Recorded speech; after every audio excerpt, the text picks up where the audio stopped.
Tanjiro, a alma de Orochi renascida parte 2, arco de treinamento. A jornada até a montanha onde vivia Sakonji Urokudaki foi longa e cansativa. Tanjiro carregava Nezuko enrolada em um cobertor nas costas, mantendo-a protegida da luz do sol, que agora se tornara seu inimigo. A cada passo, as lembranças vagas que vinha tendo ficavam um pouco mais nítidas. Imagens de montanhas semelhantes, de caminhos íngremes e de uma sensação de dever que parecia pesar sobre os seus ombros há eras. A marca em sua testa brilhava fraca vez ou outra, como se respondesse à proximidade de um lugar que sua alma já conhecera. Quando finalmente chegaram ao topo, encontraram um homem de rosto coberto por uma máscara de coruja, com olhos sérios mas cheios de experiência. Era Sakonji Urokudaki. Ao ver os brincos de Hanafuda e a marca suave na testa do jovem, o instrutor parou por um instante, surpreso. Ele conhecia as lendas antigas, histórias que eram passadas apenas entre os mestres dos caçadores, sobre o espadachim que criou todas as respirações. Por um momento, Sakonji sentiu que não estava diante apenas de um menino comum, mas sim de algo muito maior. Jiu me enviou uma carta explicando tudo, disse Sakonji, com a voz calma mas firme. Disse que você tem um talento que não se ensina, e que carrega símbolos que ninguém vê há séculos. Se quer aprender a lutar, a controlar o que há dentro de si e a tentar salvar sua irmã, terá que seguir todas as minhas ordens, sem reclamar e sem poupar esforços. O caminho é árduo, e só os que têm coragem e resistência conseguem chegar ao fim. Tanjiro concordou com a cabeça, os olhos cheios de determinação. Ele sabia que precisava ficar mais forte, não só por Nezuko, mas também para cumprir o que sua vida passada não conseguira terminar. O treinamento começou no dia seguinte, e foi muito mais difícil do que Tanjiro poderia imaginar.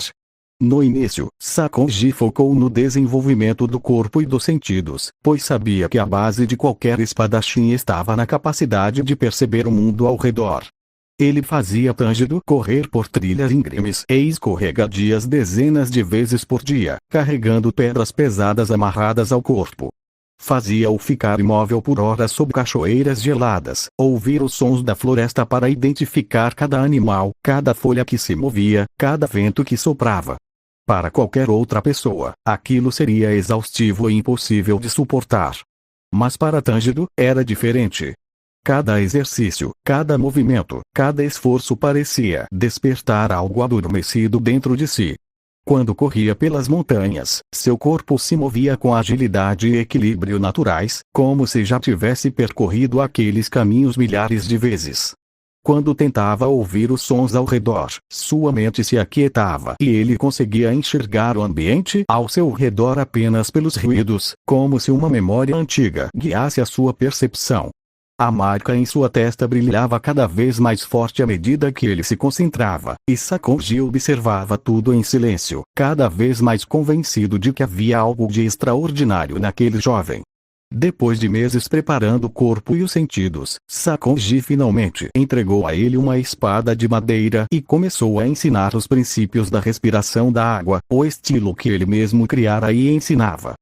A respiração da água se adapta a tudo, explicou o instrutor, enquanto demonstrava os movimentos com leveza e força ao mesmo tempo. Ela é suave como um riacho, mas pode destruir rochas como uma tempestade.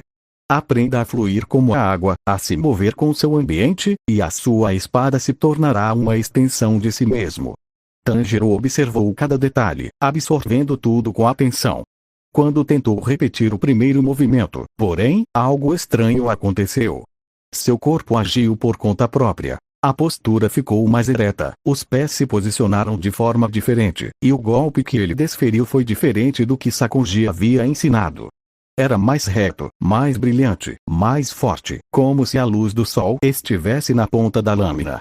O ar ao seu redor pareceu mudar, esquentando levemente, e a marca em sua testa brilhou intensamente, como uma chama dourada.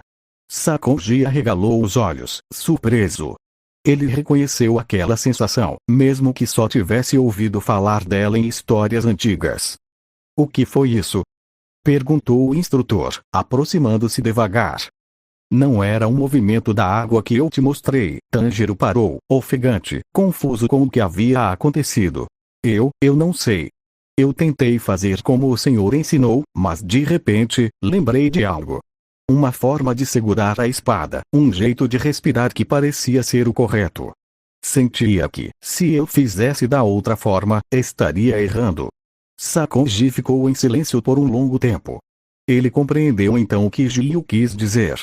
O menino poderia aprender a usar a respiração da água, mas aquilo não era o que nascera para fazer. A alma de Orishi não poderia ser limitada por um estilo criado por outro, ela carregava em si a origem de todos os estilos, a respiração solar. Você tem dentro de si algo que eu não posso ensinar, disse Sakonji, com voz respeitosa. Posso te dar a base, te ensinar a controlar a energia, a dominar a concentração, a não desperdiçar força. Mas o seu verdadeiro caminho, esse você terá que descobrir sozinho, guiado pelas suas próprias memórias e pelo seu coração. Apenas saiba, use o que for necessário para proteger quem ama e para cumprir o seu destino. A partir daquele dia, o treinamento mudou. Sakonji continuou a ensinar tudo o que sabia sobre a respiração da água, pois ela ajudava Tanjiro a controlar melhor o seu corpo e a sua mente. Mas sempre que o jovem tentava ir além, ou quando a emoção ou o perigo falavam mais alto, os movimentos se transformavam sozinhos. Os golpes ganhavam brilho, a força aumentava, e a sensação de calor e luz se espalhava ao redor. Eram fragmentos da respiração solar, vindo à tona pouco a pouco, como uma lenda que voltava a viver. Durante todo esse tempo, Nezuko ficava em uma cabana isolada, dormindo e recuperando as forças, alimentando-se apenas do sono e da sua própria determinação de permanecer humana. Ela acordava às vezes, olhava para o irmão treinando, e nos seus olhos havia confiança e amor, ela sabia que ele se tornaria forte o suficiente para salvá-la. 2 anos se passaram rapidamente. O menino franzino que chegara à montanha havia se transformado em um jovem forte, ágil e com uma presença imponente. Seus sentidos eram tão aguçados que ele podia sentir a presença de um ser vivo a quilômetros de distância, ouvir batimentos cardíacos e até distinguir emoções pelo cheiro que as pessoas exalavam. No dia da despedida, Sakonji entregou a ele uma espada de aço, forjada especialmente para ele, e colocou as mãos sobre os seus ombros. Você não é apenas um caçador de demônios, Tanjiro. Você é o retorno de algo que o mundo esperava há séculos. Lembre-se, sua força vem do seu amor e da sua vontade de proteger. Não se esqueça de quem você é, nem de onde veio. Vá até a Vila do Espadachim, peça a sua espada definitiva, e depois siga para a seleção final. Prove que está pronto para lutar, e então, vá atrás daquilo que seu coração e suas memórias mandarem. Tanjiro curvou-se profundamente em respeito, com Nezuko já preparada nas costas. A marca em sua testa brilhava suavemente, e nos brincos de Anafuda, a luz do sol refletia como uma promessa. Ele sabia que ainda tinha muito a descobrir, muitos segredos para entender sobre Orishi e sobre a missão que carregava. Mas agora, ele estava forte, preparado e determinado. A lenda renascida estava pronta para descer a montanha e entrar na luta, não mais como um menino que só queria vender carvão, mas como o guerreiro que finalmente teria a chance de consertar o erro que durara séculos. E a jornada continuava, agora rumo ao primeiro grande desafio, a seleção final.